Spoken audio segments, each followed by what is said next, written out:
ఆ చేతిలో ఏదో మహత్యం ఉంది. అతను మగ్గం పట్టాడంటే ఏదో అద్భుతం జరగాల్సిందే, సరికొత్త ఆవిష్కరణ జరగాల్సిందే. తనదైన ప్రతిభతో చేనేతలో దాగి ఉన్న అద్భుత కళారూపాన్ని బయటకు తీస్తూ అందరి చేత హౌరా అనిపించుకున్నాడు ఆ నేతన్న.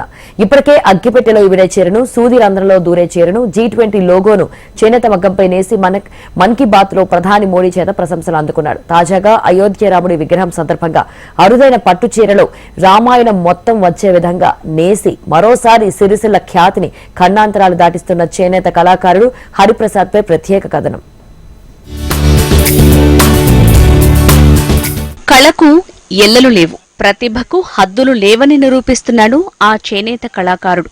సిరిసిల్ల పట్టణానికి చెందిన హరిప్రసాద్ చేనేత మగ్గంపై ఎన్నో అద్భుత ఆవిష్కరణల్ని చేస్తూ సిరిసిల్ల ఖ్యాతిని ఖండాంతరాలు దాటేస్తున్నాడు. ఇప్పటికీ ఎన్నో కళాత్మక చీరల్ని నేసి అందరి చేత ఔరా అనిపించుకున్న హరిప్రసాద్ రామ్ మందిర్ ప్రారంభోత్సవం సందర్భంగా మరో వినూత్న ఆవిష్కరణకు శ్రీకారం చుట్టాడు.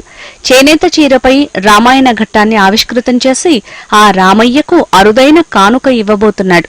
ఆ చీరను ప్రధాని మోడీ చేతుల మీదుగా అందించేందుకు సమాయత్తమవుతున్నాడు. రాష్ట్ర ప్రజలు, రాజకీయ ప్రముఖుల నుంచి హరిప్రసాద్కు ప్రశంసలు వెల్లువెత్తుతున్నాయి. హరిప్రసాద్ చిన్నతనం నుంచే ఓ పక్క చదువుకుంటూనే చేనేత మగ్గంపై సరికొత్త ప్రయోగాలు చేయటం మొదలుపెట్టాడు. మొదట అగ్గిపెట్టెలో ఇమిడే చీర, సూది రంధ్రంలో దూరే చీర నేసి అబ్బురపరిచాడు. అంతటితో ఆగకుండా దేశంలో ఉన్న ప్రముఖుల చిత్రాలు, దేశ విదేశాల ప్రధానుల ముఖ చిత్రాలు, న్యూజిలాండ్ ప్రధాని ముఖాన్ని చేనేత మగ్గంపై తయారు చేసి ఆ శాలువను ఆ దేశ ప్రధానికి పంపించాడు. భారతరత్న క్రికెట్ లెజెండ్ సచిన్ టెండూల్కర్ పుట్టినరోజు సందర్భంగా సచిన్ భార్య అంజలి ఫోటోలు మగ్గంపై నేసి అందించాడు. G20 సదస్సు లోగో నేసి భారత ప్రధానమంత్రి నరేంద్ర మోడీకి అందించి మన్ననలు పొందాడు. 95వ ఎపిసోడ్ మన్ కీ బాత్ లో హరిప్రసాద్ నేసిన చేనేత ప్రాముఖ్యతను ప్రపంచానికి చాటి చెప్పారు మోడీ. గత సంవత్సరం భద్రాద్రి సీతమ్మకు వెండి పట్టు పీతాంబరం చీర నేసి దేవాదాయ శాఖ అధికారులకు అందించాడు. ఎన్నో అద్భుతాలు సృష్టిస్తున్న హరిప్రసాద్ సిరిసిల్లకు ఓ బ్రాండ్ ఇమేజ్ గా ఉండాలనే ఉద్దేశంతో తాను నేసిన పట్టు చీరకు రాజన్న సిరిపట్టు అని నామకరణం చేసి దేశ విదేశాలకు విస్తరించేలా చేశాడు.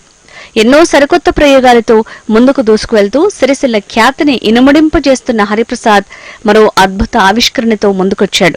అయోధ్యలో శ్రీరాముని విగ్రహ ప్రాణప్రతిష్ఠ సందర్భంగా తన భార్యతో చేనేత మగ్గంపై 20 రోజుల పాటు శ్రమించి పట్టు చీరను రూపొందించాడు. దీని ప్రత్యేకత ఏంటంటే చీర అంచులో అయోధ్య రామమందిరం, శ్రీరామ పట్టాభిషేకం, జై శ్రీరామ నామాన్ని తెలుగులో వచ్చే విధంగా నేశాడు. మరోవైపు బార్డర్ కి జై శ్రీరామ్ అని హిందీలో వచ్చే విధంగా చీర కొంగులో సీతారాముల ప్రతిబింబం, అలాగే రామాయణంలోని 10 ఘట్టాలు నేయటం జరిగిందని, ఎంతో భక్తి శ్రద్ధలతో నియమ నిష్టలతో నేశామని హరిప్రసాద్ వెల్లడించారు. నా పేరు వెల్లి హరిప్రసాద్, మా రాజన్న సిరిసిల్ల జిల్లా. నేను చేనేత కార్మికుని.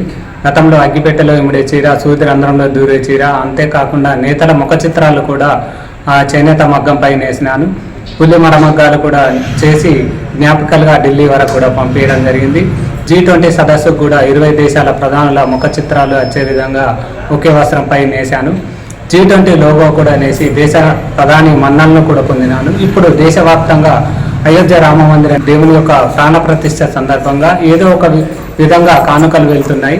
మా వృత్తి అయినటువంటి చేనేత వృత్తితో నేను కూడా ఒక కానుక అందించాలన్న ఉద్దేశంతో సీతమ్మవారికి బంగారు పట్టు చీర నేయడం జరిగింది. చీర యొక్క ప్రత్యేకత కింది అంచులోని సీతారాముల పట్టాభిషేకం, అయోధ్య రామ మందిరం మరియు పై బార్డర్లో వచ్చేసి జై శ్రీరామ్ అంటూ హిందీలో వచ్చే విధంగా నేశాను. పళ్ళులో వచ్చేసి శ్రీరాముని యొక్క ప్రతిరూపాలు 10 సార్లు వచ్చే విధంగా. ఈ చీర 900 గ్రాములు ఉంటుందని, ఇందులో 8 గ్రాముల బంగారం, 10 గ్రాముల వెండి పట్టుదారాలతో తయారు చేశారని హరిప్రసాద్ తెలిపాడు. భారత ప్రభుత్వం నుంచి ప్రతి గణతంత్ర ఉత్సవాలకు దేశంలోని ప్రముఖులకు ప్రత్యేకంగా ఆహ్వానాలు అందుతుంటాయి. ఈసారి హరిప్రసాద్ దంపతులకు గణతంత్ర దినోత్సవం సందర్భంగా ఢిల్లీకి రావాలని ఆహ్వానం అందింది.